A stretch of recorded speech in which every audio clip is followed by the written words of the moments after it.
is following you. Who following me? Oh, Paul, I've read everything of yours. লস এঞ্জেলেসে নিজ বাসভবনে হলিউডের কিংবদন্তি পরিচালক ও অভিনেতা রব রেইনার এবং তার স্ত্রী মিশেল সিঙ্গার রেইনারের মরদেহ উদ্ধারের ঘটনায় চলচ্চিত্র জগতে গভীর শোক ও বিস্ময়ের সৃষ্টি হয়েছে। জানা গেছে, প্রাথমিক তদন্তে দুজনের শরীরেই ছুরিকাঘাতের একাধিক চিহ্ন পাওয়া গেছে। লস এঞ্জেলেস পুলিশ ডিপার্টমেন্ট এক বিবৃতিতে জানায়, ঘটনাটিকে হত্যাকাণ্ড হিসেবে বিবেচনা করে তদন্ত শুরু করা হয়েছে। ডাকাতি ও হত্যা বিভাগের অভিজ্ঞ গোয়েন্দাদের এই মামলার দায়িত্ব দেয়া হয়েছে।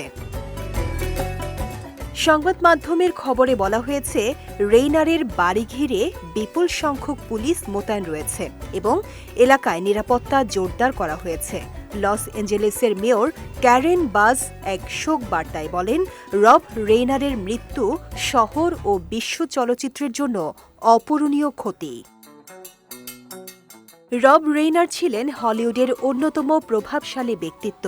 অভিনেতা হিসেবে স্লিপলেস ইন সিয়াটেল ও দ্য উলফ অফ ওয়াল স্ট্রিটে অভিনয়ের পাশাপাশি তিনি পরিচালক হিসেবে this is spinal tap, the princess bride, when Harry met Sally এবং এ ফিউ গুড ম্যানের মতো কালজয়ী সিনেমা নির্মাণ করেন।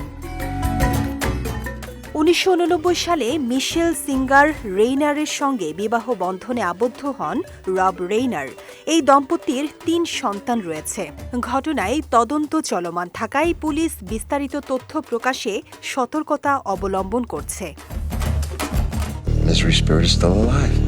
I don't want her, Smith!